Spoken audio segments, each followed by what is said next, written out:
Hey everybody, what's up? JB here from Soccer Dad Pod. It is at the time of this recording, it is a lovely Monday, sunny day in St. Louis. And before I jumped on the line here, I was talking to the guest, pointing out that it's selection season. So for those of you that are listening to this and your child's new destiny has been determined or picked for them, don't fret. They will enjoy it. You'll get over it. They'll have new teammates. It's all good. This happens every year. So that's my PSA right out of the gate there. But I just want to thank everybody for listening to the show. You guys continue to support us. If you've missed the last two maybe, we had good old Ian Henry on a couple episodes back, talking about his path and coaching at the club and what he saw. Because he was lucky enough to be part of staffs that had some incredible players that are now playing pro all over the country. Some are in the national team camps, just talking about what he saw and what was different. And then I had a buddy of everybody. Seems like, because in this game that we all love, there's names across this country that it just seems like everybody knows these people, certain people. And Jason Carney out of Portland, Oregon is one of those. So go check out that episode. I talked to the Brit himself, and as you well know, when we do have individuals with European accents on, numbers go up because they just seem like they know more based on their accent. Now, TBD on the substance, but that's where we're at.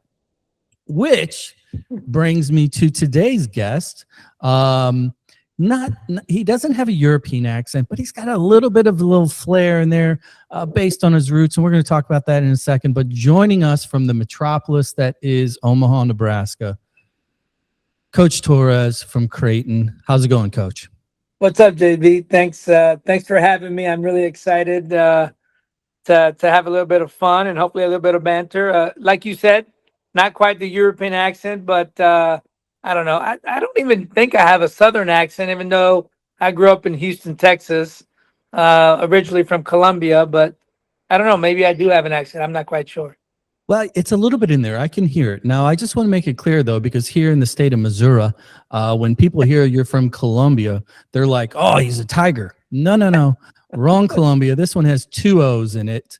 Right. Well down south, not only south of the border, but south of the equator. Right.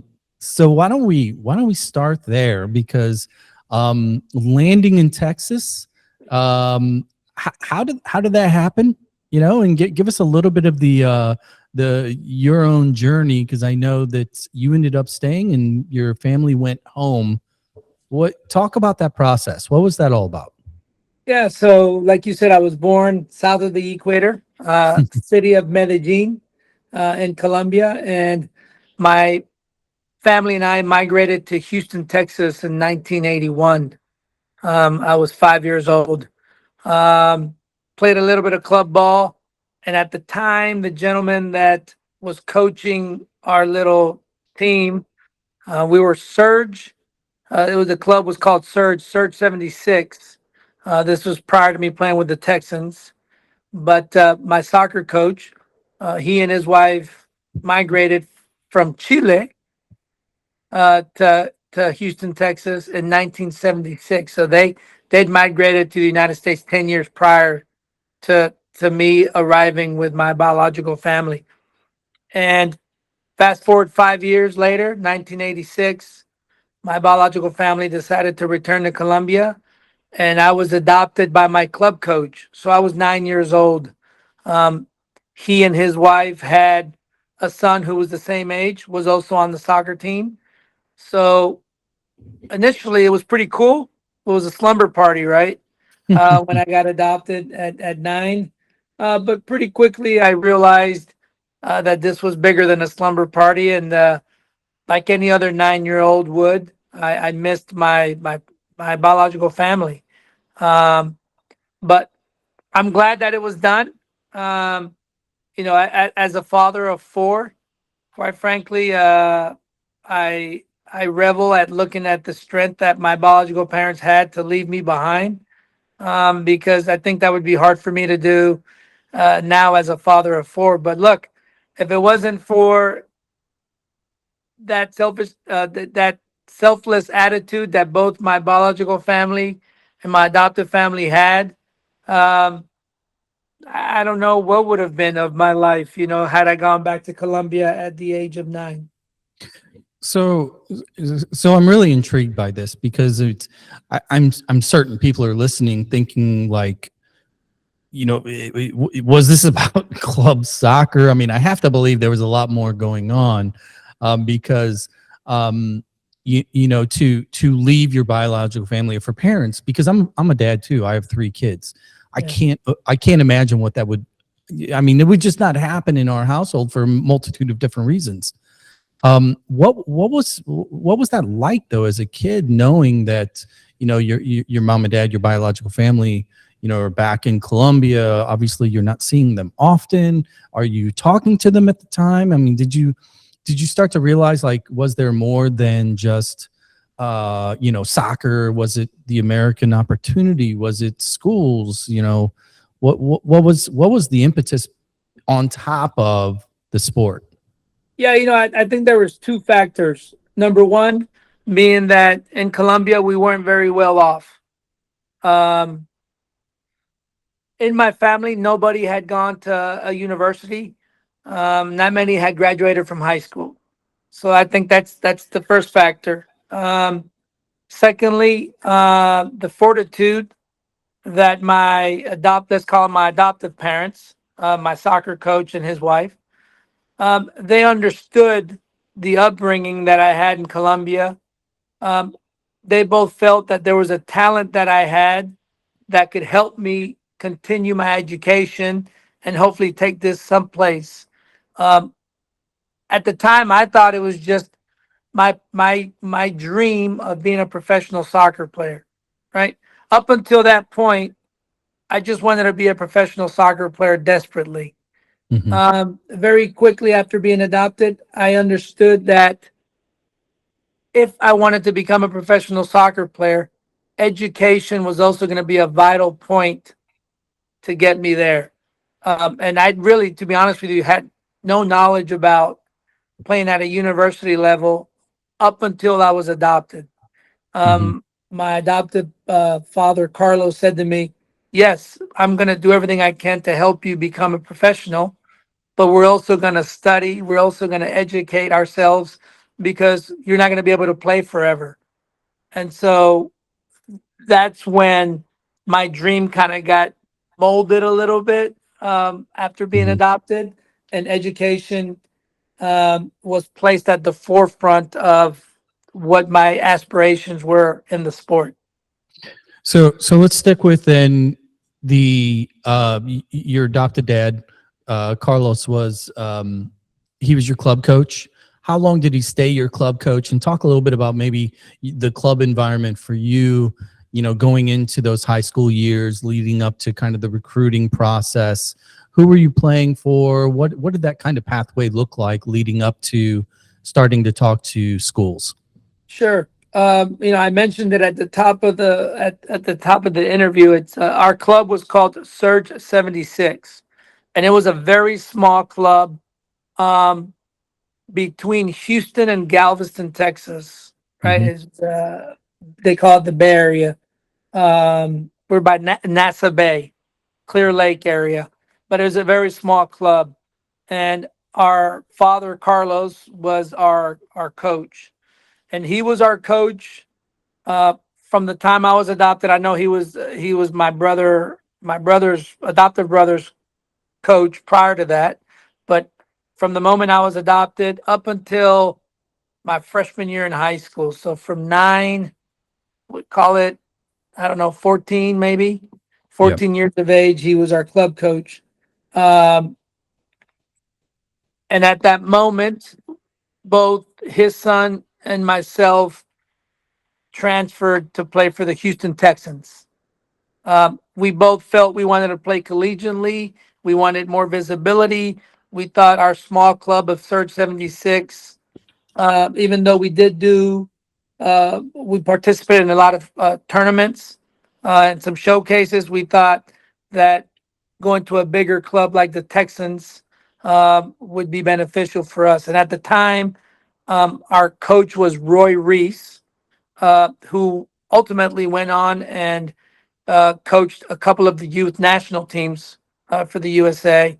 Um, Mhm. Unfortunately, Roy Reese is no longer with us, but we felt that that was a good stepping stone for us to try and become more visible in the college landscape. And so we moved, I think that was the beginning of my freshman year in high school. We moved to the Houston Texans and played for the next 4 years with the Texans as I prepared for college. So I think you alluded to it before we jumped on the line here, but I got to ask, um, there had to have been probably a Dallas Cup or a similar tournament in which you did cross the paths of a St. Louis team or two. And I think you said that the record was not good to a lot of to the others' wins. How'd you fare? How'd you fare against Yeah. St. Louis teams? We're a St. Louis based show. You know I got to do this. Well, like I told you, and I think I'm humble enough to say that um, in my experience with the Texans, when we came across Scott Gallagher, we were not victorious. So I don't think I had the honor to ever say that we were victorious against Scott Gallagher. So that was in my experience when I was on the Texans. Now I Well, don't I know mean, what the overall record might be, JB, but yeah. parts of my experience, it wasn't fruitful. Well, I mean, we'll make up for it here in a little bit because you did start to play with a St. Louis kind of an old man's team later in life, and you probably got some victories there, right? You came over to the dark side. Uh, so here you are. You're a Colombian kid. You're adopted by an American family. Well, by an American family in Texas now. You're in high school, you're playing club, you're elevating, things are working. You were a good player at a young age. Uh, how did it feel? And do you remember what it was like to start to get those phone calls from universities that are like, you know what, we want you to come our way, we want you to play for us, and oh, by the way, we're going to pay for your education. So as you started to wrap your head around what that meant and you experienced those phone calls, what did that look like for you in your junior, senior year? It was exciting. And for me, I think what helped was um, there was someone that I knew amongst all of the chaos that was going on in regards to trying to figure out where I wanted to go. And that was Brett Simon, who at the time was the assistant at Creighton University, but he was the head coach of our Olympic development team for Region 3. Yeah. Um, at the time, ODP was, geez, I don't want to say it was a big deal, but it was much more visible than the ODP program that's running right now, right? Mhm. And maybe that's an unfair comment. It was one of the only viable, I think, tools that you could utilize to try and get noticed, Right. right? I feel like there's so much out there now in regards to soccer with different leagues and different tiers and different clubs. At the time, I felt like the ODP program, the Olympic Development Program, was where it was at. It was one of the only tools, right? And I was fortunate enough to be part of Region Three's team.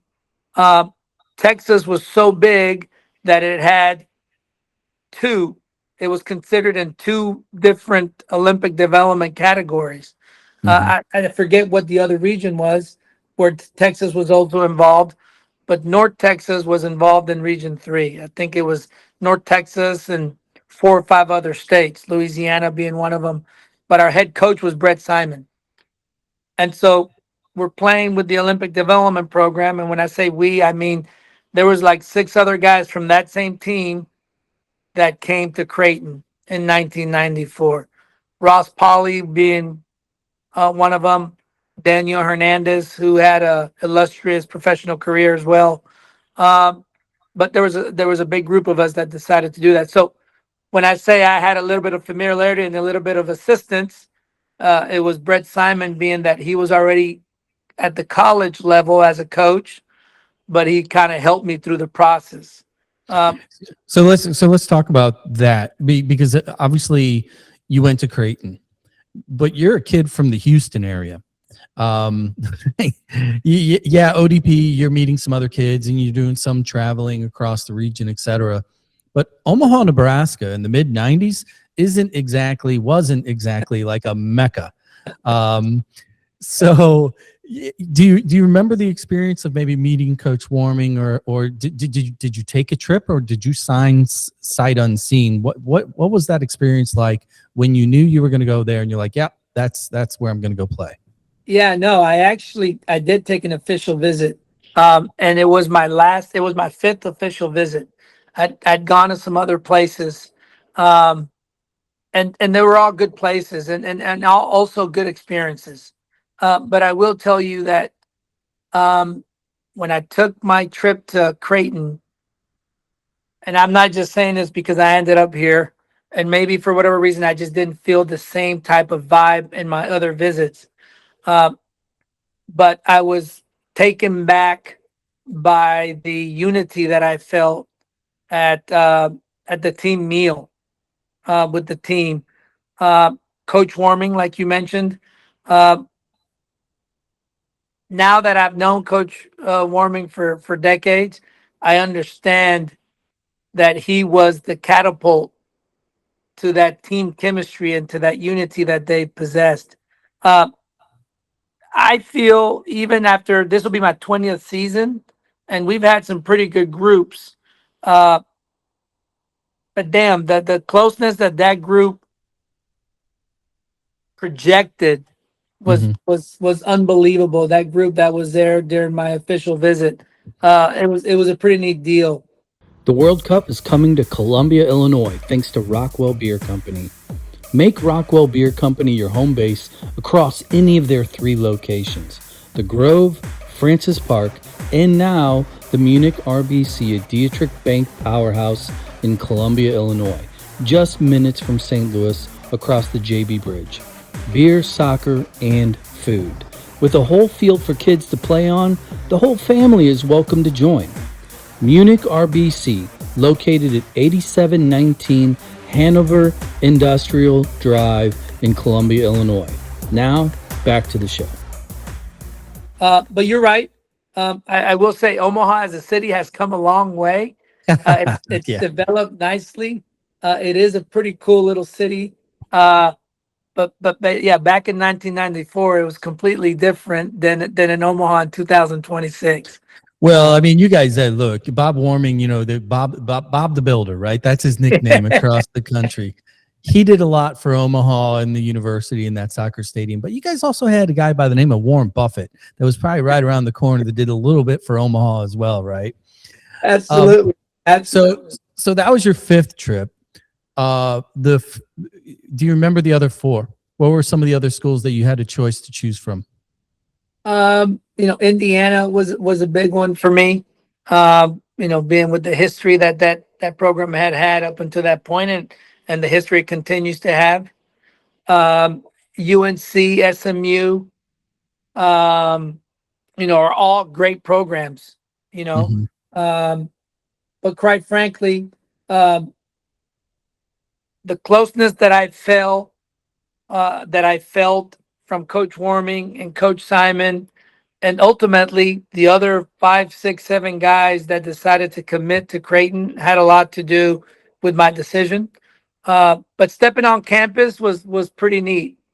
And it just I got to sit at a world literature class on my official trip, and there was like 25 kids in the classroom, Mm-hmm. right? And I sat in a couple of classes on my other visits too, and they were much bigger than that. And I just enjoyed the comfortability of professor and classmate interaction. I noticed that people were calling each other by their names, including the professor, in his interactions with the student. I felt like the kind of person I was going to mesh better in a smaller type of environment versus a bigger environment. Yeah. And I think that had a lot to play on my decision, which culminated in me coming to Creighton. So let me jump around a little bit then, because this is a theme that I was planning, and we'll get back to this in a little bit as well. But that's kind of you currently coaching, your recruiting process, et cetera. But what you're describing is something that me and my co-hosts that are usually here, Jared Bertrand, Jared, Yeah. and Zach, we talk about this with a lot of programs, and it's this thing, culture. So many coaches talk about, when they're generically asked, why should a player come to your program, right? Typically, the lead in is, well, we have a great culture. We've got this great locker room, but then the very next sentence is, so tell us about your roster. And then here comes the portal and internationals and turnover, and, because we all see the same thing. We see what's going on. And, like this last portal, what was there? 2,000 players or whatever the number was that was in the portal. Pretty close. And when you talk to coaches, you start to hear that what was, historically back in those days, you're looking at true 4-year or 5-year projects, right? A red shirt and 4 or a 4-year player. And these days, there are some coaches that are kind of honest off the record. And they're like, look, we live in 10-month cycles. Here's our team. Here's a kid, whether they get drafted or they want to go play someplace else. And, and the rules are changing fast. So here's my question. Thinking back to your recruiting visit there and feeling what you felt, that is actually the truest definition of culture. You felt something that was well above and beyond the pitch. Yeah. How do you approach managing culture at Creighton now, given all these other factors that I just kind of alluded to? Of course, and I agree with you. It's changed drastically. And I'm hoping at some point, and I'm not just talking about Division I soccer. I'm talking about all sports across college athletics. I'm hoping at some point we get a handle on the situation, because even though we might be coaches, whether we like to admit it or not, you're dealing with these kids during a formidable period of their lives where they're becoming young adults. And so I think our job goes beyond the sport that we're coaching, and to try and form these young adults into quality human beings. Mm-hmm. And so I think we're missing the boat a little bit this day and age, when there's so much talk about financial and what kids are going to get paid. Obviously, the soccer payments aren't at the magnitude of other sports, but they're still there. Yep. And for as long as I can retain my job and continue to be a college coach, I'm going to hound on the culture piece. I didn't know it then, JB. I didn't know what Coach Warming and Coach Simon were instilling in us. I know it now as a father and as a coach, that it's our responsibility to make sure we're helping these guys become young citizens, functioning guys that can give back to the community, guys that can grow up to be great fathers and have great careers after they're done playing. So I'm going to continue to hound on the culture piece. So for me, when we're talking to our guys, we're not just talking about what kind of attitude we want to see on the field. We're trying to base how we want our guys to act as human beings. Yep.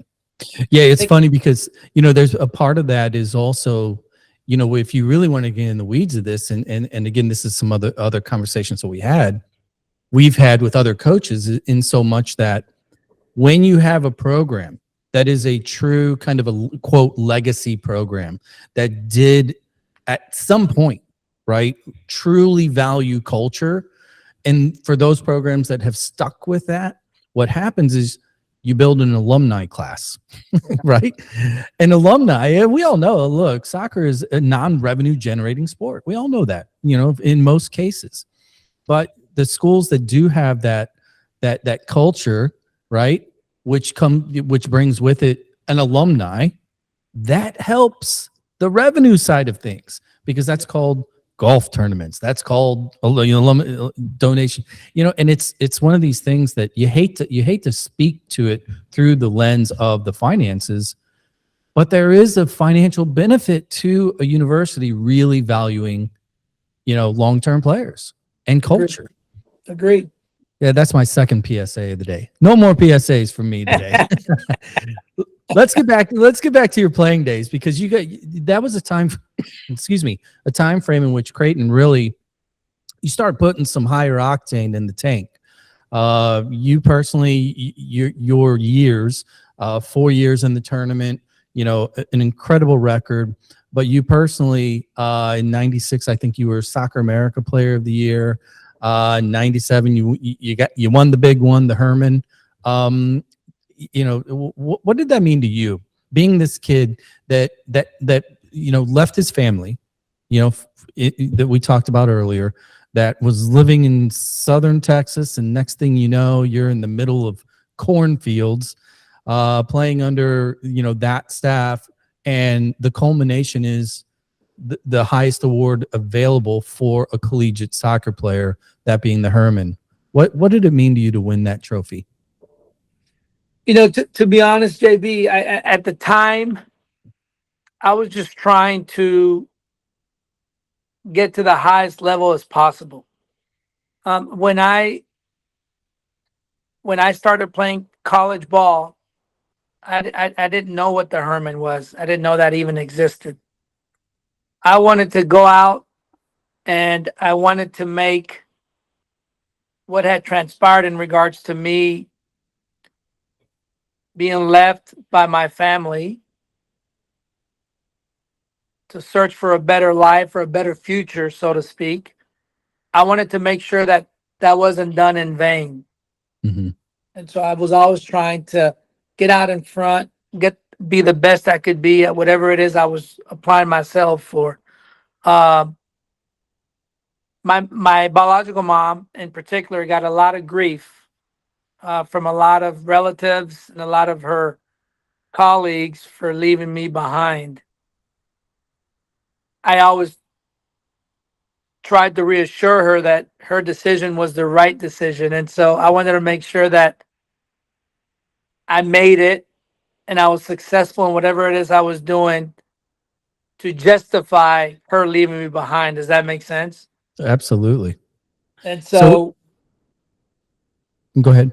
so my time at Creighton and being able to get these awards, those were things I was never thinking about. I was just thinking about, number one, how can I make um, this a justification for my parents? Number one, uh, giving back to my adoptive parents for the opportunity that they bestowed on me, and wanting to be successful for our team. Right. I believed in what Coach Warming and Coach Simon were trying to do with our program, and man, being able to win games as a Blue Jay, just it felt amazing.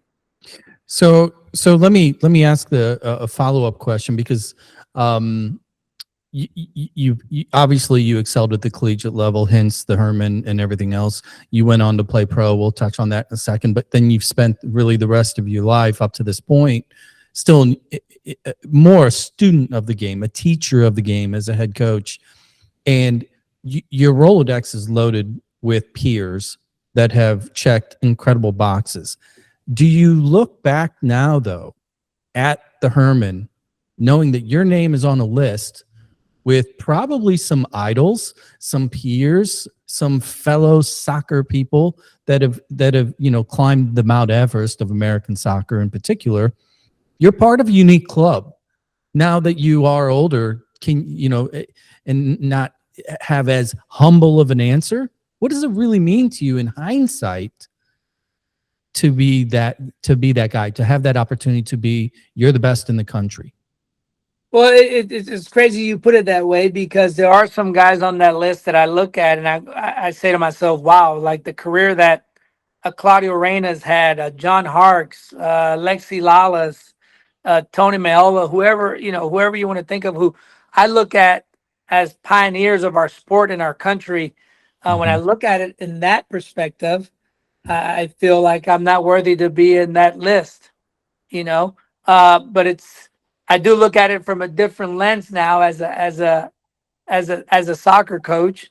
Uh, I find myself fortunate and lucky to have been part of that when I was.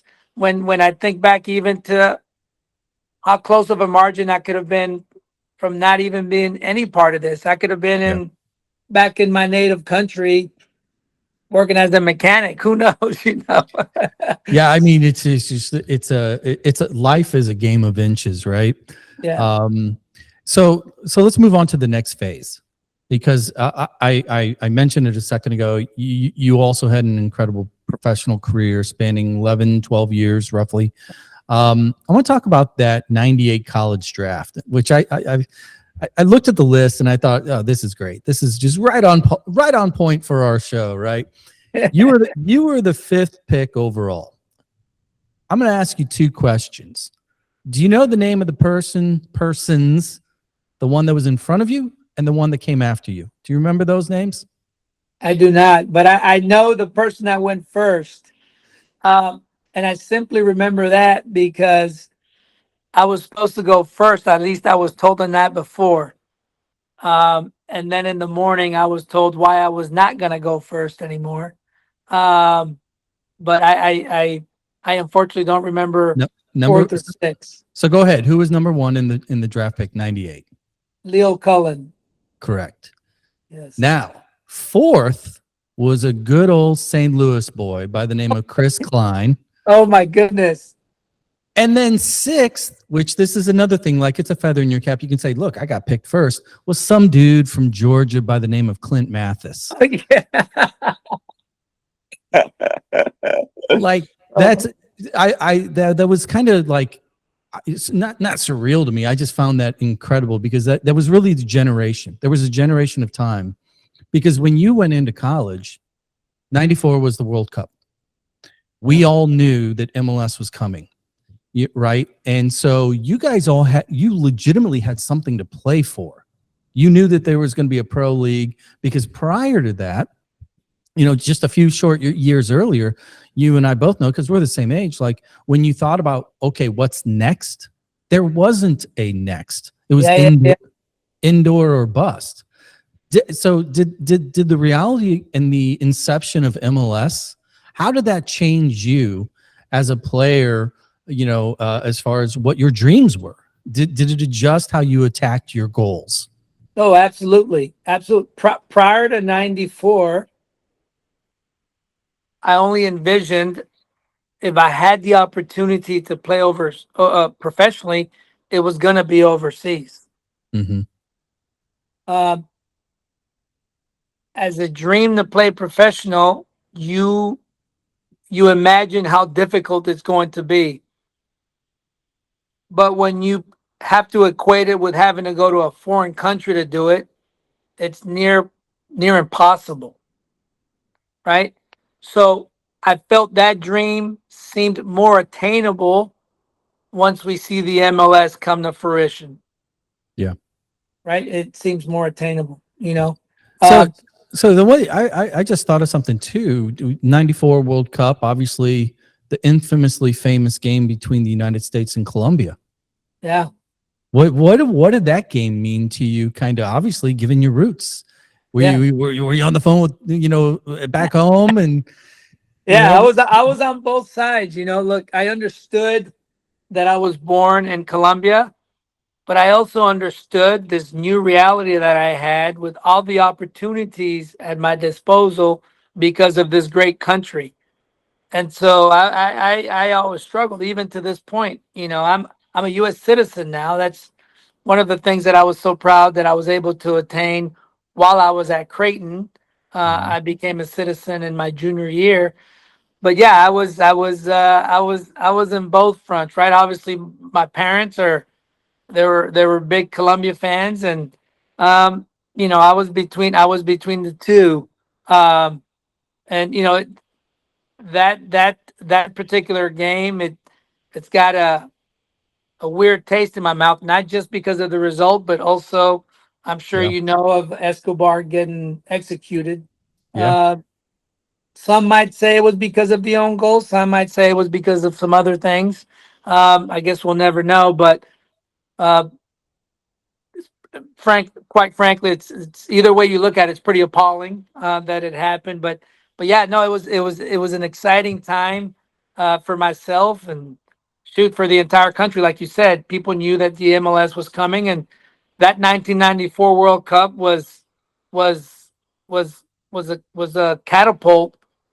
Or it definitely helped Yeah. um, start the Major League Soccer in '96. So let's talk a little bit about the league, just kind of get your take on it. Um, because 96, the league comes around, the early years. There were some really high highs and there were some awfully low lows with some team shuttering. The player mobility was pretty rapid. Clubs are trying to figure out, the designated player or whatever it was called at the time, right? And the finances were just not there yet. The league was growing, and it was a grind. We talked to a lot of individuals that played during those years, and was like, it was fun, but it was a grind. Yeah. Then there was a tipping point. Some might say around Beckham coming to the league and kind of the popularity. But what I want to ask you is kind of your take on the trajectory from those early years, 96 through 2000, 2001, 2002 to 2026. Now we're looking at 30 teams. You have Messi here. You have soccer specific stadiums everywhere that are downtown, in metros, Apple TV, on and on and on and on. It seems as if, from a distance, oh, it's working. What's your take? Do you think it's doing what it could be doing or should be doing? And what is the major difference between then and now, in your opinion? Look, obviously, I'm not in the day to day with Major League Soccer. So, is it Sure. working? Is it working financially? Is it following the correct business model? I couldn't tell you that. I'm not an expert on that. But when I look at it and see the resources that they have compared to what they had when I was in the league in 1998, when I first started in the league, it's I'm dumbfounded. It's amazing what you see now. Um, like you talked about in the '90s, it was a grind. Um, you know, um, when I was with the Revolution, we trained at three different sites, and they were all colleges. We didn't have our own facility to train at. Um, you know, um, the league minimum was $24,000 a year. I think right now the league minimum's 85, 90. I'm not quite sure. And I've read that it's going to go up to 120, 125 in the next year or two. So in that regard, it's got to be one of the best leagues in the world right now. Obviously, when you think of what those other leagues around the world have grown to be with the English Premier League and La Liga and Bundesliga and the Italian league. Obviously, those leagues have years and years above what Major League has done. But man, to have 30 teams and like you said, soccer specific stadiums, each team having their own training facilities and their own resources for being able to retain their players and nutrition and strength and conditioning and science, sports science. I mean, it's got to be one of the best in the world. So I'm really curious to get your take on this, because this is a debate that I have with a few I'll call them characters on Instagram in particular. And that is kind of the source of player, and specifically the role that college soccer has played and or maybe has not played in its relationship with MLS. We talked about your draft class back in '98 and incredible names. I mean, World Cup alum, etc. And recently, there's a lot of individuals that are like publicly devalue college soccer and claim that it's not worth it, that if you're not getting that, 2-team contract, or if you're not staying in the academy longer, they insinuate the college is a waste because it's not equating to the next step. I tend to believe the opposite. I think it's a brilliant fertile ground for players to learn, to grow, to get bigger, to get faster, get smarter. But I would agree that it's still underutilized. As a kind of a partner to the pro leagues or to U.S. soccer, at a higher level. Where are you at on, the role that a Creighton, that a program like yours, where do you see you guys fitting within this pipeline, player development, not only to potentially MLS or abroad, but even higher, leading up into preparation for potential national team stints? Is college soccer being underutilized in your opinion? I believe so. I think that the work that can be done in these, call it 2, 3, 4 years, to help develop these guys, not just as soccer players, but as young men, is vital to what comes next for them if they get the opportunity to play professionally. Um, and I'm hoping that this passes because I think it'll be a big shift. Let me back up first. I think because the rest of the world has always produced their professional players through the academy, I think you have a lot of people that tend to think that this is the only viable formula to producing professional soccer players, Mm-hmm. which is like you say, I think the college aspect in America or in the United States can be a viable tool to develop and progress these players from college to professionals if we use it. And I think you're right in saying it's been underutilized. There might be a shift here, and I'm hoping it's for a shift for the better, because we only know what we know, and at times people are very uncomfortable with change. Mm-hmm. And traditionally, we know college soccer to have their season from August to December. That's what we know. We've always done it this way. But I think if there's a shift where we can adopt this new model that's been proposed by the oversight committee to have the flex 132 viable days over 2 semesters to compete, where we're playing now one match per week. Now maybe we have a better light to be able to develop, have meaningful trainings on the weekly basis, since you're only playing one match per week instead of 2, sometimes 3 in the current model. Then maybe we can get those people that think that college soccer is not a viable tool for producing professional soccer players. Now maybe there could be a seismic shift to be able to do this at the United States with college soccer as one of the tools to use to cultivate some of these professional soccer players. There's going to be a vote June 22nd, 23rd on whether or not we'll adopt this new format for the 27-26 season. I think it's pivotal. Yeah, we've talked about this so much because I'm when I look at it just as a layman dad, right, who's a fan.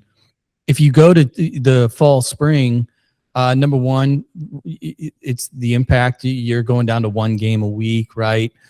But it's the little things. The kids aren't traveling as much. They're in the classroom a little bit more.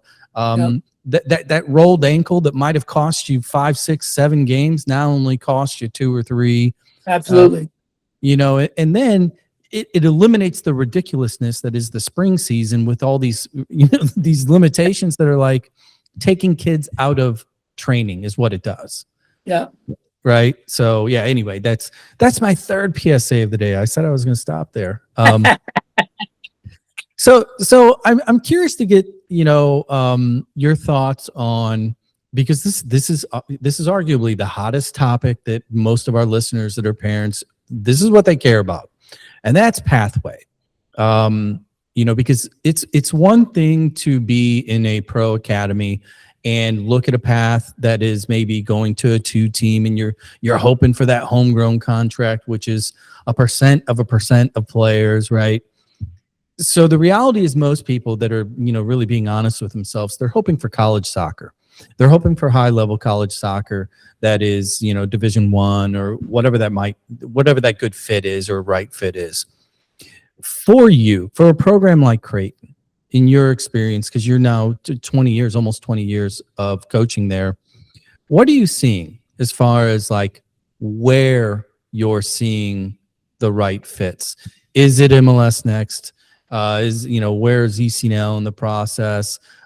Have you even been to a high school game in the last 5 years? Can you talk a little bit about where you're seeing the talent, or maybe what role camps play in evaluating the potential of a player?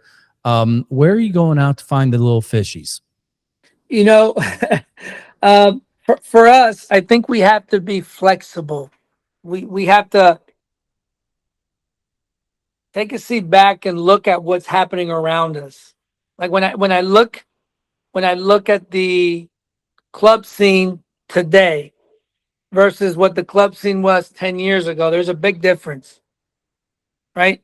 You got all kinds of leagues coming out of the woodwork now, right? You got leagues that are dividing and molding into three different tiers of leagues, right? And so I think as a college coach, you have to be able to adapt, and you have to be flexible and try and figure out what fits your program, Mm-hmm.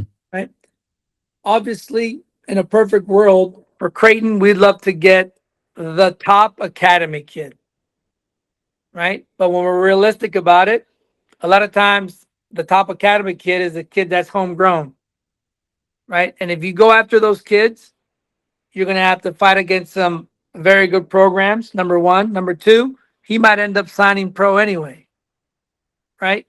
And so you have to figure out where your recruit falls that finds himself as Creighton being a viable option for him, right? The other aspect of it is, and I know we kind of touched a little bit on the international piece, because you got a lot of schools that go really heavy on the international, right? Mm-hmm. Well, for example, for us, the culture piece, which we talked about, and there's been a shift that's kind of going away from the cultural piece. I I refuse to go away from the culture piece. I think it's huge. I think it's very important, and so I got to find a balance between the culture and the quality on the field, right? Mm-hmm. If you have too many internationals, I'm not saying that it's not doable to have good culture. It's going to be that much more difficult for you to try and create a culture if you got, in my opinion, 20 different cultures in the locker room. I think it just might be that much more challenging. So I try to keep it at a balance between my domestic players and my international players. So my culture is attainable, Mm-hmm. right? And so I think that's important. Um, Did you because last year, the tournament, when you started to get into the round of 8 and the final 4, um we talked about it a lot here, because there was a definitive line, when it came to culture, when it came to roster specifically, in which teams did it which way, right? yeah. And so much that, were they heavy transfer, were they heavy international, versus was it a quote traditional culture program with locals and domestics, etc. And the two teams obviously that stand out for me on that side of the equation were, our boys right here in the backyard, what Kevin and crew did with SLU, with so many kids that were, not only domestic, but that were right here from St. Louis. Mm.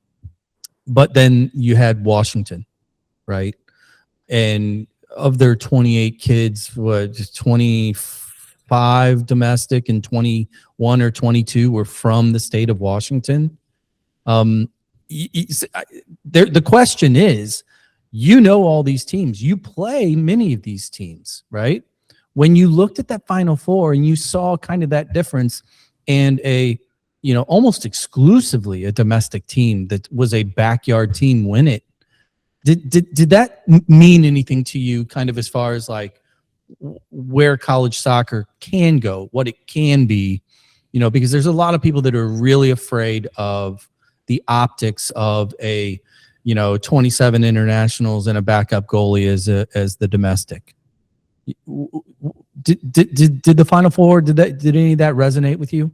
It did for me. For me, I think it's great. I think it's, what Jamie Clark did with that group and what Kevin Kalish did with his group is, I think it does show that you can do that. I think you got to also look at what resources they have for recruiting. Mm-hmm. It's difficult to recruit. Every institution looks at financial aid differently, right? And so it's just it's difficult. Some kids might have better club scenes where they live, Yeah.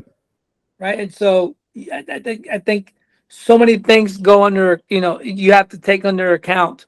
One of the things that I've seen over the years that is a big portion of recruiting, when you look at the domestic versus the international. What I've seen on the international level is a lot of times the kids, international kids that are 17, 18, 19, in the last couple of years of their club scene, a lot of them are playing against men.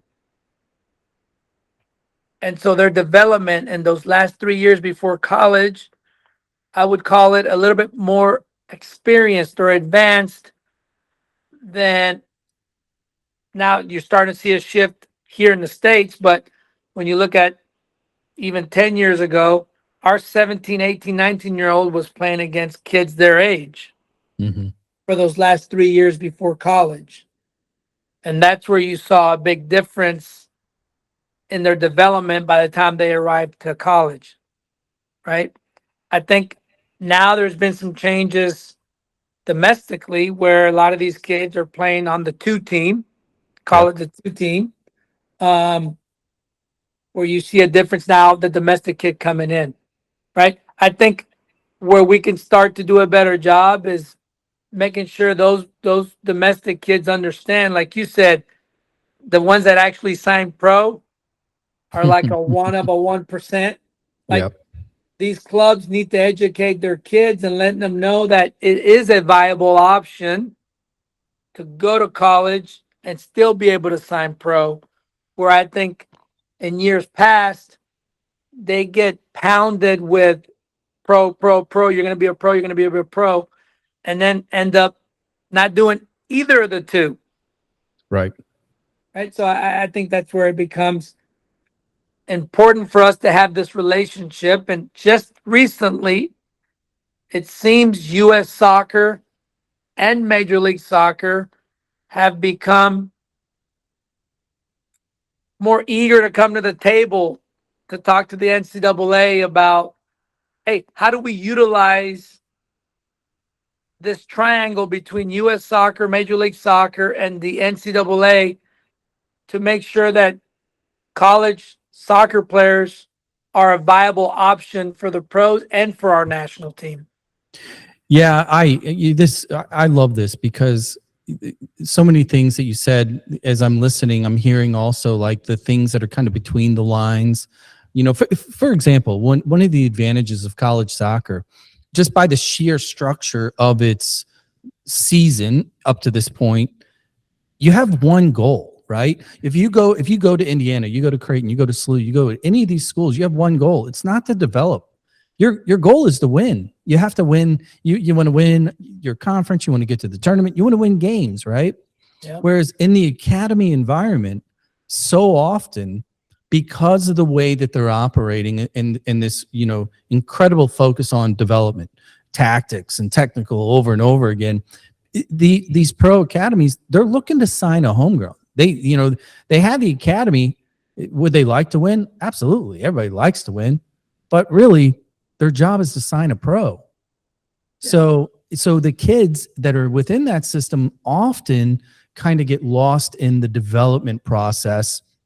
And then when it comes time to be, if you were to tell a lot of these kids, you go to any of these events, whether it's Flex or Fest, because you go to almost all of them, right? You watch these games. If you had to say to a group of 16-year-olds that are from said academy, say, look, I need you guys to figure out how to win this game.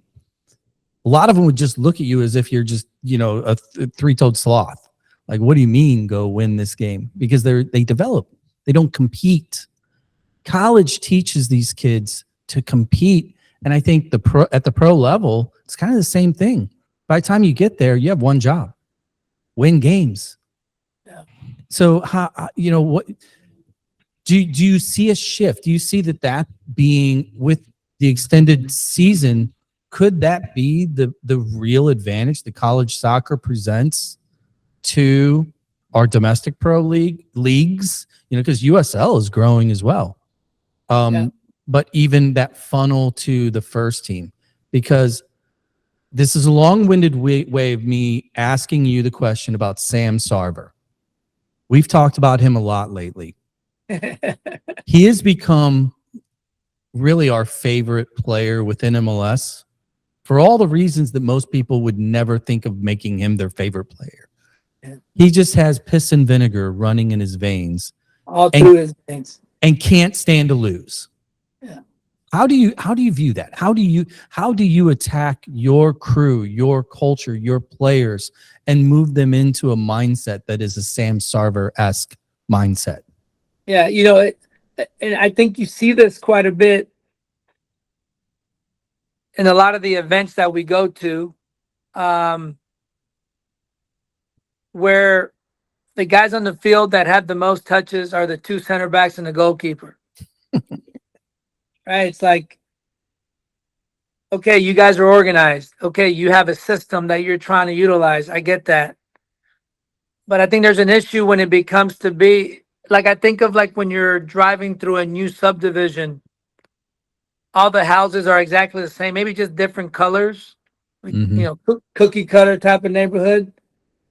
I'm starting to see some of that in the academies, and I'm not knocking what they're doing and their development. It's commendable, but at some point, we want to make sure that we don't take away the intricacies that each individual player can offer to the game, right? And so,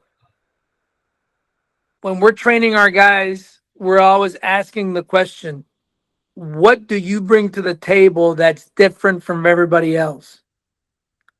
Have it be, is it your speed? Is it your first touch? Is it your ability to filter a pass and break lines? Is it your heading? Whatever it is that you think that you're different from everyone else, make sure you're doing those things. Yeah. Right? But the competitive piece, in my opinion, is huge. And it's something that, quite frankly, I've done this long enough now. I don't think you can coach it. I think you have to have that. And when you look at Sam Sarver and what he's done in a span of 8 minutes in the last 3 or 4 games, whatever it may be, that wasn't coached. No. That wasn't coached. And you said it, it's piss and vinegar. It's competitive bite. It's spirit. It's the will to win. So I agree. You cannot coach that into somebody, but do you think we can train it out of kids? Do you think we can? I think so. I think we could take it out of kids. If your training sessions are some sort of way, if you don't have the same triggers that you want where you compel this type of competitive nature out, I think in the same way that you can try and compel this type of competitive nature out, you can you can take it away as well by your training sessions. I agree. So I ask all coaches and all ex players, the go to question, and my listeners that are regulars, they know what's coming. And given the fact that you probably haven't listened to us yet, you will Yes, from now on your morning jogs, because there's a lot of your peers. We just had Ross Pauly on not too long ago. You should. I love that. I love There you that. go. It's the it factor, and you've played your whole life. You've been on the field with some of the world's best. You have now been coaching for 20 years. You've recruited all over the country, probably all over the world. What is it whenever you see somebody that is just, in your opinion, has it? What does that look like? What is that? What is that characteristic? What makes you know when you see somebody sight unseen, first time? Maybe you were going to a game to recruit and you're looking at number 7 on red and 10 on blue is like, damn, that kid's got it. What does that look like for you? Um, I don't know if I can I would necessarily pinpoint it to like a skill set. Um, but I will tell you, it's always something that separates that player from everyone else. They're doing something that separates himself from everyone else. So I think it's not one necessary skill set. It's not like I could say, "Oh, his first touch," right? That's it. Or, man, he was 3 plays ahead. It's always for me something that separates. Like for example, I'll give you this. So if I'm on at the field recruiting and you stumble upon a match and the ref is just having a really bad day, Mm-hmm. right? And there happens to be a guy on the yellow team who happens to be a goal behind. But this guy is not doing what everybody else is doing. Everybody else is complaining about the ref, bitching and moaning about the heat, bitching and moaning about the wind. But there's this one guy on the yellow team who happens to be the team that's trailing, is running himself, knackered. He's competing with the world to try and get back into this match. His attitude, his energy, um, is just undeniable. In that particular match, for me, in my head, that might be a light bulb that goes, "Oh, this guy's got the it," right? And it might not be his first touch at that point. It might not be his ability to head the ball, but it might just be the fact that in this particular moment, what the yellow team needed was some piss and vinegar, some bite, somebody that's going to help get them back into the match. And for me, in that moment, he had that it factor that would probably make me want to jot his name down and follow up with an email to Yeah. try and bring to the Blue Jays, right? So I think it varies, right, in what you're looking for and what the situation is. So if you start using piss and vinegar in your locker room chats, I do want you to reference Soccer Dad Pod with your guys. All right. I like it. I will tell you there was a guy that I worked for uh in the past that used it quite a bit as well, and it's something that's always resonated with me. It's Elmar Bolovich. Nice. Let's have a little bit of fun here so I can get you back to molding the minds and the bodies of young Creighton Blue Jays here. So we were introduced through a mutual friend, Mr. Haddocken, Yes. here in the Lou. You guys, you didn't play against each other in college. You weren't on the same teams as kids. You kind of ran in similar circles. But like all true